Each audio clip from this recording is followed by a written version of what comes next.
Hello and welcome to today's video. I am swatching Lightweaver by Bee's Knees Lacquer. This is the last polish from my July purchase, and then I bought some in August. And because they arrived so quickly, I may be right back to swatching Bee's Knees. Am I my own worst enemy? Maybe. I may take a little break and wear some older polishes first. Or maybe I will post that long form video about the various critters. This goes against my nail rules, but I'm very good at avoiding untried polishes, so I'm not at all worried. I'll immediately get back to them. I'm always excited to try a new polish, so letting them languish seems like a crime to me. It could be a corn color. Some color palettes listed this as butter, shiny butter. It is quite yellow, but you get hints of green and blue here and there. The visual texture is icy because of the gobs of shimmer in this. In one coat, it does have a pale base color, but a ton of shimmer. The color does mostly come from the shimmer. Because that base is sheer, we can see that it looks even in one coat, so I will definitely use it this way in the future. If I ever need to complement other polishes that are sheer, this will be a good choice. Having a polish that can be worn in different looks is always handy. This is another reason I love jellies. A cream polish in one coat just looks bad unless it's designed to be a one coat color. Maybe for my Easter Skittle I can use this as the yellow. I've done a mid-tone Skittle, a dark Skittle, and next I think I will do a sheer Skittle.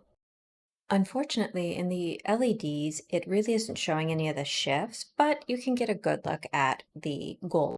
In two coats, I think you get a nice jelly base of yellow with all that shimmer.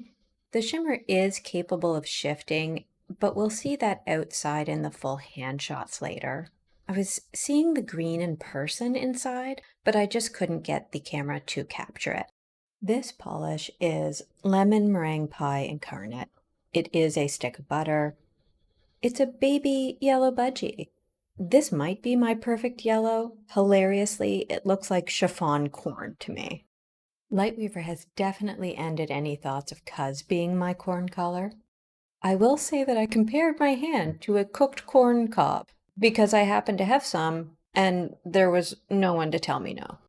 The actual corn was just a little darker, a little more orange. Basically, the corn looks more like a marigold. I think this polish makes a better comparison to uncooked corn because of its slightly less saturated pastel tone. I did decide to build this up to 3.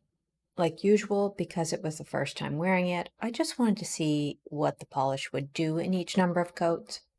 I think for my own use, 2 is probably fine. This isn't a polish that reaches full opacity at 3, and it doesn't change the color saturation with a third coat. It just adds to the opacity, and I don't feel the need for it. I still like it in 3. It's just not necessary for my taste, so I'll probably stop at 2 when I wear it in the future. Now, my application of the third coat did leave some mild brush strokes. I think they're acceptably unnoticeable unless mentioned. I only noticed them in the third coat, and I did do a pretty thick coat, so that I think is a contributing factor. I was curious to see if I could get this opaque, if I was more generous, but no, it does not reach full opacity. It will still allow you to see your nail line. I would give this polish rating of 75% opaque in 2 coats and 90% in 3. The truth is that I bought this polish because I've been thinking about the blue-ringed octopus since I mentioned them a couple of months ago. I didn't think I had the correct type of yellow for them and wanted to correct that. Now I can have octopus nails. Despite the fact that it's once again Mordor outside, I did barely manage to get some sun shots.